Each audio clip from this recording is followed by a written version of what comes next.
안녕하세요. 이어서 2강 전기선 해운에 대해 설명하도록 하겠습니다.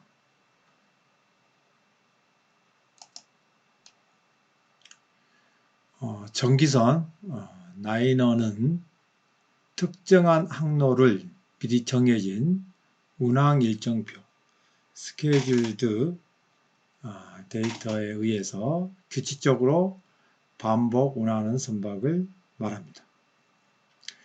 전기선은 여객 및 화물이 많든 적든 간에 혹은 비록 선박을 다 채우지 못하더라도 정해진 운항 스케줄에 따라 운항되어야 합니다. 이러한 규칙적인 선박 운항은 전기선 경영의 기반이며 하주에 대한 신용의 기준이 됩니다. 전기선 해운이 갖는 의의는 첫째, 자국의 하주에게 안정적인 운임으로 정기적인 해운 서비스를 제공하는 것이고, 둘째는 정기적인 배선 운항에 따른 수출입 화물의 적기 수송으로 교역상의 편의를 제공하며, 셋째는 특정 항로의 지속적인 서비스 유지로 당사국 간의 경제 발전 및 교역을 촉진시킨다는 것입니다. 전기선을 운항하는 해운업자에게는 다음과 같이 여러 가지 형태가 있습니다. 자사선, 자기 소유선을 운용하는 방식과 타 선주로부터 나용선한 선박을 운용하는 방식, 타 선주로부터 정기 용선한 선박을 운용하는 방식 등이 있습니다. 그러나 일반적으로 전기 항로의 취항에는 자사선, 자기 소유선을 운용하는 방식이 많고, 타회사 선박을 용선해서 운항하는 경우는 비교적 적은 편입니다. 전기선 경영을 주로 하는 해운업자는 그 선박 소유를 위해서 그리고 다수의 지점, 출장소 등의 영업 점포와 기항지, 부두 등의 항만 하역 설비를 갖추어야 하기 때문에 부정깃 해운업자에 비해서 대량의 고정 자본을 필요로 합니다. 그러나 전기 해운은 국가 경제 내지는 국민 생활에 중대한 관계가 있으므로 그것이 갖는 공공사회적 성격을 중요시하여 국가는 사회 면허 제도를 특별히 규정하고 필요할 때에는 정책적으로 항로 보조금의 교부 등 재정적 지원을 하기도 합니다.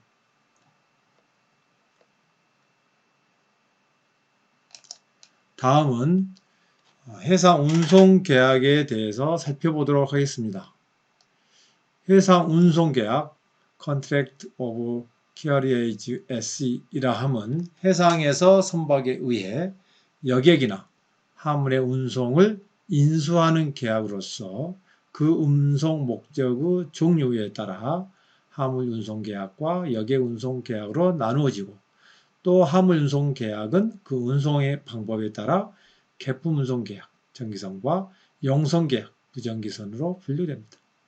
개품 운송 계약은 Affreightment in a Generalship은 전기선 항로에서 다수의 하주로부터 위탁받은 개개의 화물에 대하여 개별적인 운송 계약을 체결함으로써 성립하는데, 송화인, 시퍼 또는 그의 대리인이 선박 회사 및 지점이나 대리점에 화물 운송을 신청하면 운송인, 캐리어인 선박회사가 이를 승인하여 선복본부, 스페이스북에 등록하는 것으로 화물 인수, 부킹이 이루어집니다. 오늘날 수출은 대개 CIF, Cost, Insurance and Freight, 이것은 하역비, 보험료, 운임 포함 가격을 말합니다. 계약으로 행해진 것이 많고, 또한 송화인인 수출업자가 운송계약의 체결 및 약정부 선적에 대하여 의무를 갖는 관계로 화물의 인수계약은 선적항 또는 수출지에서 행해지는 것이 보통입니다. 그러나 때로는 지파의 사정이라든가 수화인, 컨사인인 수입업자의 선박 수배 관계상 양육항 내지는 수입지에서 선박회사와 수화인 간에 인수가 행해지는 경우가 있는데 이를 양지인수, 홈부킹이라 합니다. 한편 수출 화물에 대해선 송화인은 세간의 수출 신고서 Export Declaration ED를 제출하고 수출 허가서 Export Permit EP를 받습니다. 선적 화물의 인수에 있어서는 일반적으로 다음 사항을 주의해야 합니다. 첫째로 할당 스페이스와 스페이스 네포트입니다. 정기 항로에서 개품 운송에 있어서는 여러 기항지에서 화물의 적양이 행해지므로 선박회사는 가격의 실적 등을 참작하여 각 적양량에 대하여 당해 항로에 취항하는 각 선박의 선복, 시스페이스를 할당하게 됩니다. 따라서 각 적양량의 지점, 대리점에서 인수는 본선에 할당된 스페이스 범위 내에서 행해져야 하며 상황의 변화에 따라 스페이스 소화의 가부족이 생긴 경우에 스페이스 네포트의 급송이나 본선의 첨부에 의해 적양지 상호 간의 긴밀한 연락을 취해서 스페이스 할당을 조정해야 합니다. 둘째로 인수 화물의 성질, 모양 및 중량입니다. 화물의 성질, 모양 및 중량 등에 의해서 선적 인수가 제한되는 수가 있습니다. 예를 들면 폭발물 등의 위험 화물의 적재는 순 화물세 하나여야 할 것이며 장척물, 냉수익 카고의 창 내적은 본선의 창구, 해치 A에 의해 제한당할 것입니다. 또한 중량물, 헤비카고는 본선이나 적양항의 하역 설비 능력에 관계를 갖게 될 것이므로 인수 당시 당해 화물의 종류 및 중량 등에 충분한 주의를 위합니다. 실제로 양육항 및 통과항의 법규입니다. 선적항, 양육항 또는 통과항의 소속국이 다른 경우엔 적용되는 법규나 당국 간의 취급 등의 차이가 생기는 수가 있습니다.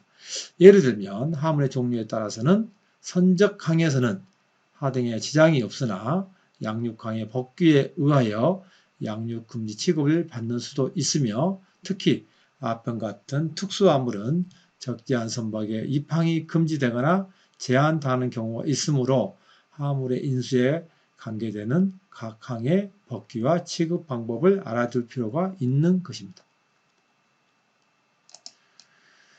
다음은 전기선 화물에 대해서 설명하도록 하겠습니다. 전기선은 성질상 운항이 정기적이고 신속한 관계로 운송되는 화물은 부정기선 화물이 주로 연료품인 것과는 대조적으로 주로 제품화된 화물이 대부분입니다.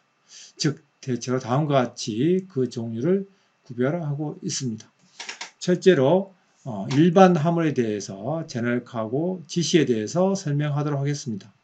보통 자파라고 말하며 특수 화물과도 같은 특별한 족부를 요하지 않는 화물을 총칭하며 이는 다시금 다음과 같이 세분화되어 있습니다. 정량 화물이란 파인 카고, 클린 카고이란 잘 포장된 그 내용도 청결, 건조된 것으로서 다른 화물과 혼재, 접촉하더라도 그것에 손상에 줄 우려가 없는 화물로서 차, 면사, 면제품, 도기, 자기, 종이, 마리 등에 있습니다. 조악함, 러프카고, 더티카고이란 오염, 흡수, 융해, 참출성 또는 분마와 악취를 발산하며 다른 화물도 오손시키는 것으로서 더스티카고, 몰로더러스 카고, 스메리드 카고라도 말해지며 생피력, 비역, 어분, 비료, 시멘트, 염장, 어획물, 흑연, 코프라 등이 있습니다. 액체 화물, 리퀴드 카고 이란 액체 혹은 반액체 내용물을 통, 병, 상자 등의 용기에 담은 화물로서 유류, 주류, 약액, 조미액 등의 종류가 있습니다. 둘째로 특수화물, 스페셜 카고에 대해서 설명하도록 하겠습니다. 화물의 성질, 형상, 중량, 가격 등에 상이한 특수한 화물로서 당연히 그 적부에도 특수한 처치를 요하는 것들을 총칭하며 다음과 같은 종류가 있습니다. 위험함을 덴저스 카고 이란 발화석, 휘발유, 알코올, 황사, 성냥 등 폭발성, 하양류, 탄약 등 유독성, 초산, 유산, 아모니아 등 압축 액화가스, 아세틸렌가스, 탄산가스, 일산화탄소 등 후식성, 유산, 초산, 생석회 등 방사성 물질 등을 가리키며 인명이나 선체 및 적재 화물에 이해를 가할 수 있는 화물입니다. 부패성 화물이란 페르시에이블 카고이란 부패 변질을 일으키기 쉬운 화물로서 청과 야채, 어류, 육류, 생계라 및 계란 제품 등의 식료품이 주종입니다. 냉동 화물, refrigerating와 chilled cargo이란 부패 방지, 신선 보존을 위해서 냉온 또는 냉동시켜서 수송을 요하는 화물로서 청과 생육, 버터, 치즈, 생선류 등이 있습니다. 고가 화물이란 value of cargo이란 고가의 화물로서 기금속, 금은과 미술품, 화폐, 유가증권, 호석류 등이 있습니다. 동식물, 라이브스탁, 플랜트이란 면양, 소, 말, 개, 조류, 어류, 묘목 등류 등의 사망, 상병, 고사할 위험이 있어서 특별한 관리가 필요한 것입니다. 중량 화물, 헤비카고, 헤비리프트이란 기관차 발전기 보일러 등 한 개의 중량이 특별히 큰 것, 대개 2톤 이상입니다. 포장 여부에 그 중량을 명시해서 선적 전 그 중량을 신고할 것을 요합니다. 덩치 큰 장척 화물, 벌킥하고 냉식하고이란 한 개의 용적이 특별히 크거나 특별히 장대한 화물로서 비행기, 주정, 기관 내일, 건축용 자재 등이 있습니다. 창구의 크기에 따라서 장내 적하가 불가하는 경우도 있으며 화물에 따라서는 상갑판적에 하나이기도 합니다.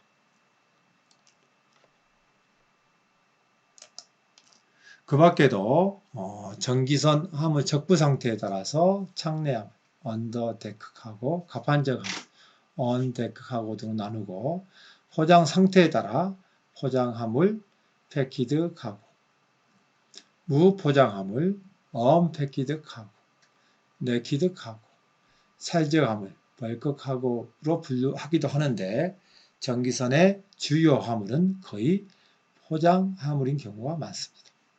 포장을 하는 목적은 내용물에 생기는 각종 손상 및 누수 탈락을 방지하고 운반 적부의 편익을 도모하며 운송 능률을 높이기 위한 것이지만 동시에 포장을 함으로써 수량의 검사나 취급 등을 용이하게 하고 있습니다.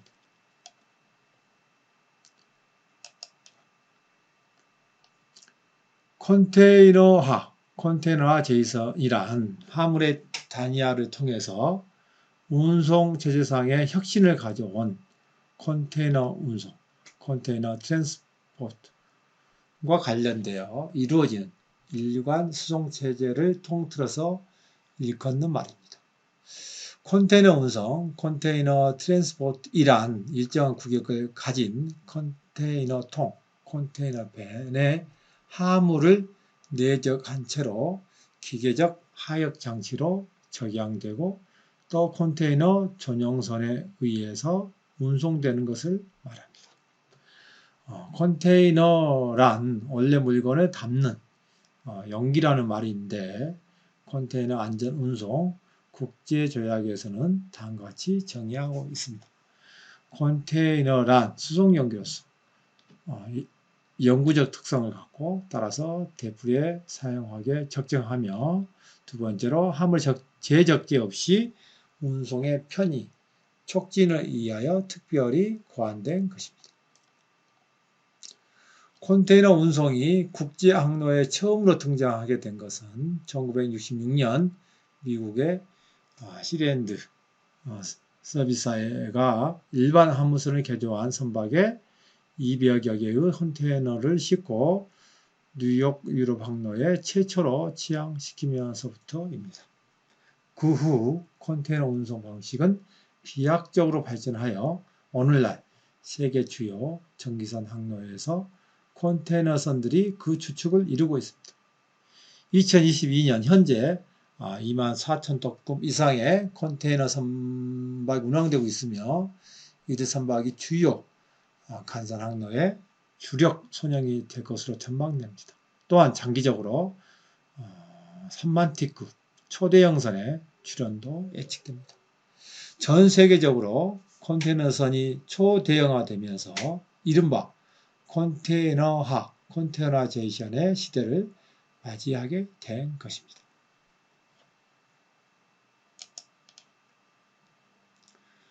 컨테이너 운송은 항만 하역 육류를 혁신시킴으로써 수송의 경제성을 극대화시켰을 뿐만 아니라 해상 운송인의 책임 한계에 있어서도 변화를 가져오게 했는데, 그것은 재래선의 운송 책임 한계가 선측에서 선측까지 shipside to shipside 였던 것에 비하여 컨테이너 선사의 책임 구간은 육상의 소정 지점에서 소정 지점까지의 확대되었습니다. 또 나아가서는 해륙간 수송 체계의 결합인 복합운송 (combined transport) 체제로서의 발전을 가져와 이른바 생산자의 문전에서 소비자의 문전까지 도어-투-도어의 일간 수송체를 형성할 수 있게 된 것입니다. 컨테이너화는 현대의 물류 발전을 주도하고 있으며 운송 수단 및 운송 형태를 개선하여 해상, 육상 및 해상 항공 등을 연계하는 복합 운송을 형성시키게 된 것입니다.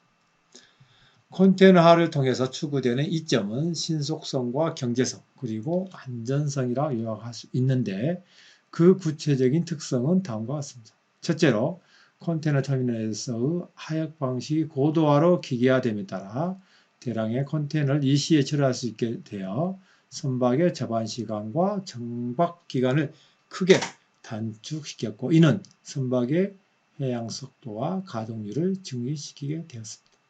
예컨대 한 척의 평균 선형의 컨테이너선은 증대된 적재 능력과 고속력으로 6척의 재래선, 일반 화물선을 대체하는 효과를 갖습니다. 둘째로 컨테이너 하역은 화물의 중간 취급 과정을 위한 작업을 거치지 않고 기계적으로 신속하게 이루어지므로 하역 인건비를 감소시킬 뿐 아니라 화물 취급비 및 항비, 포트 차지 등의 운항비를 절감시킵니다. 셋째로 화물의 포장이나 새 포장 작업이 거의 필요치 않으므로 포장비가 현저하게 절약됩니다. 넷째로 화물이 견고한 컨테이너 통 속에 내적된 채로 곧바로 수송되므로 도중에 손상이나 분실 또는 도난의 위험이 없습니다. 화물의 안전성은 하주의 신뢰감을 높임으로써 영업상으로도 유리합니다. 다섯째, 화물의 안전수송이 보장되므로 보험료의 절감과 함께 화물 사고에 의한 손해배상 위험 역시 감소시키는 효과를 갖습니다. 여섯째, 컨테이너화에 의한 일관된 수송 체계는 재래선에서 필요한 복잡한 선적 사무 절차나 서류 작성 등의 작업을 간소화시키고 실무 비용을 절약할 수 있습니다. 일곱째, 신속하고 정확한 운항 스케줄과 더불어 향상된 서비스 수준은 고객 하주에게 신뢰감과 만족도를 증대시킴으로써 무역 활동을 촉진시키고 나아가서는 해운 시장을 확대시키는 결과를 가져오기도 합니다. 여덟째, 생산자로부터 소비자에 이르는 문전에서 문전까지 도어-투-도어의 운송 내지는 국제 복합 수송 체제로 발전을 가능케 합니다. 다음은 컨테이너의 의미와 분류 방법에 대해서 설명하겠습니다. 컨테이너란 수송용기로서 지속적으로 재사용이 가능하고 화물의 재적재 없이 운송의 편의, 촉진을 위해 고안된 용기를 말합니다.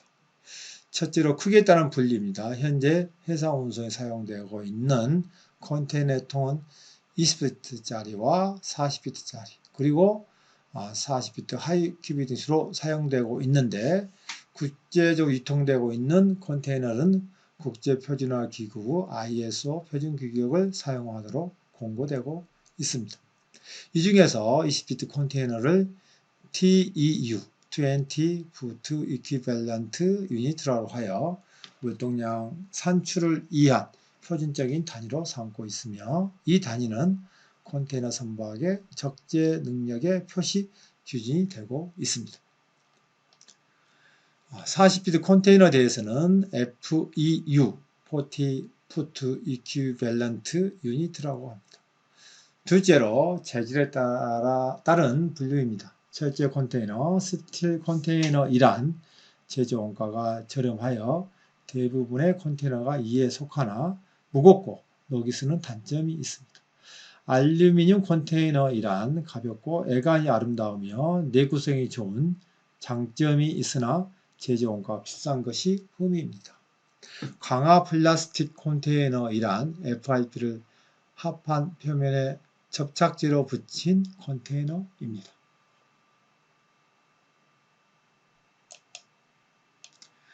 실제로 용도에 따른 분류입니다.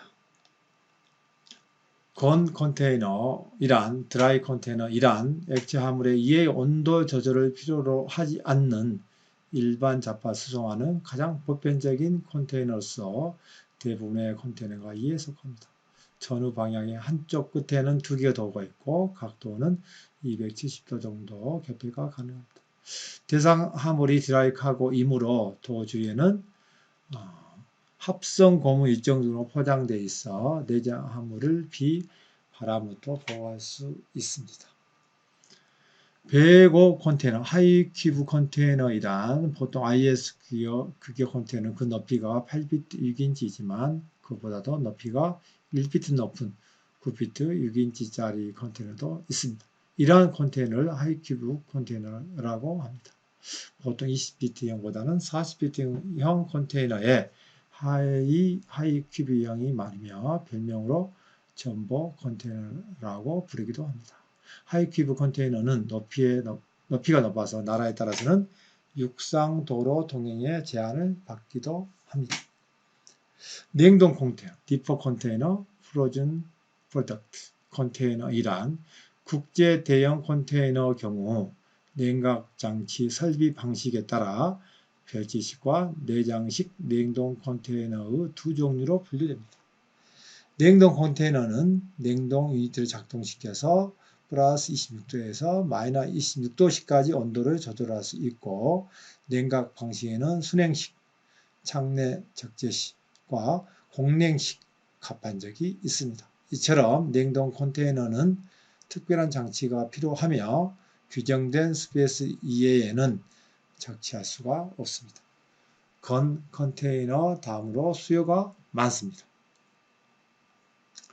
천정 개방형 컨테이너, 오픈탑 컨테이너이란 기계류, 철광제품, 판유리 등 중량 화물 수송이 적합한 컨테이너로서 천장을 개방할 수 있도록 캔버스 덮개되어 있으며 적 출입 시에는 코리인을 사용해서 컨테이너 상부에서 하역을 할 수 있는 것이 특징입니다.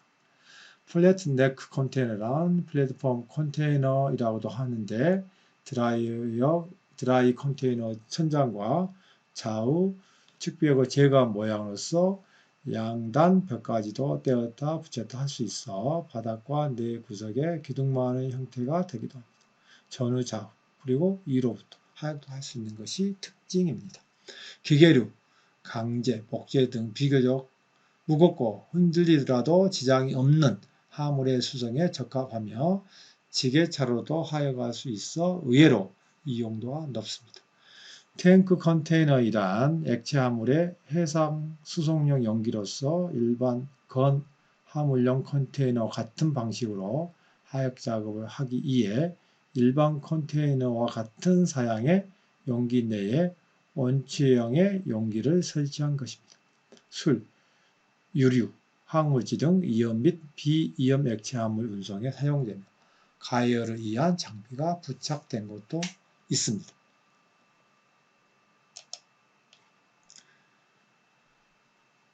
컨테이너 화물 운송 형태는 다음 네 가지로 분류할 수 있습니다.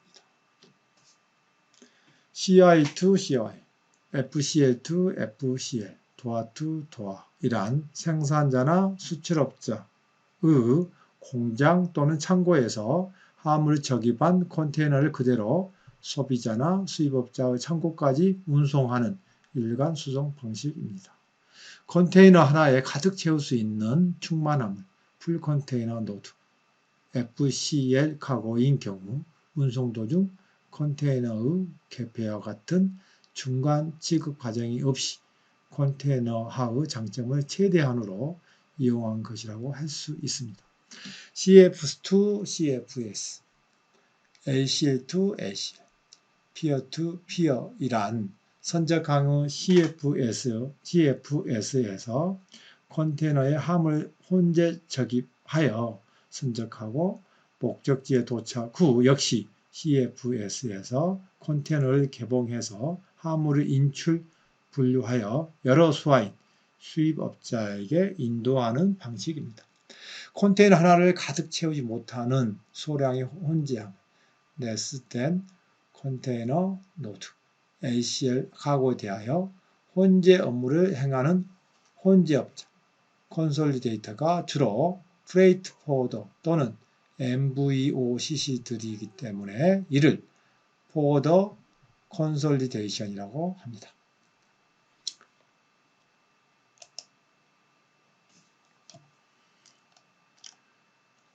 CF to CY, ACL to FCL 운송이 지정한 선적항 CF에서부터 목적지의 CY까지 컨테이너에 운송되는 형태로서 운송인이 여러 송화인들로부터 화물을 CF에서 집하하여 목적지 수입업자 창고 또는 공장까지 운송하는 것을 말합니다. 즉, 한 사람 포도가 수입업자로부터 위탁을 받아 다수의 수출업자에게 화물을 집하하여 컨테이너에 혼재한 후 이를 그 수입자에게 운송하는 것으로 이를 바이어스 컨솔리데이션이라고 합니다. CI to CFS, FCL to ACL, 도화 to 피어 이란 수출업자는 한 사람이고 수입업자가 다수일 때 운송되는 방법으로 시퍼스 컨솔리데이션이라고 합니다. 이러한 운송 형태는 현실적으로 별로 이용되지 않고 있습니다.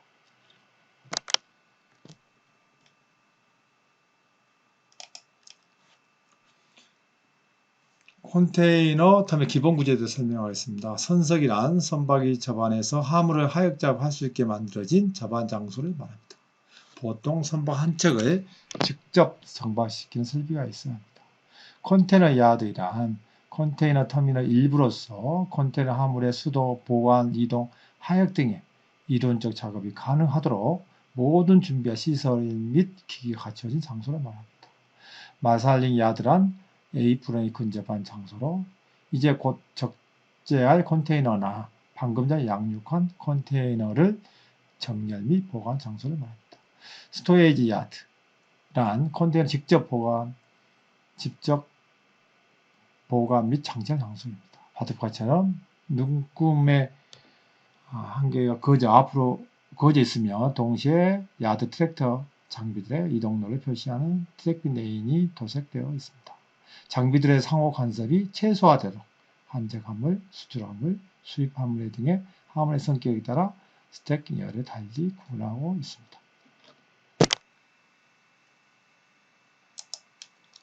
다음 그림은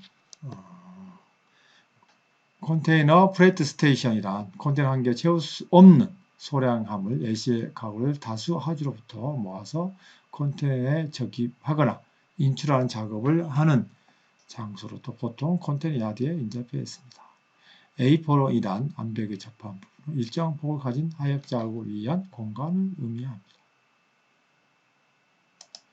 다음 그림은 컨테이너 기본 구조를 보여주고 있습니다.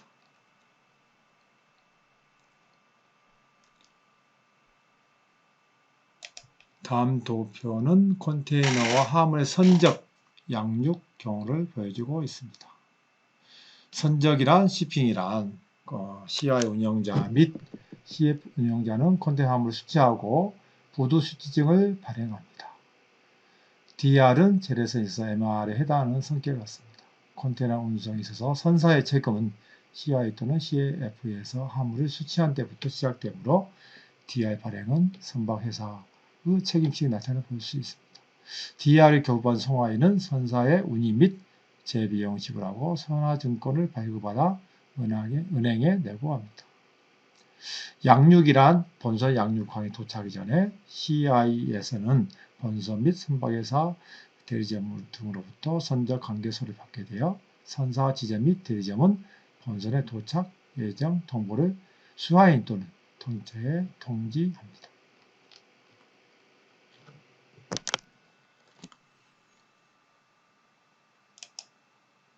이상으로 2강 수업을 마치고 잠시 후 3강에서 뵙도록 하겠습니다. 감사합니다.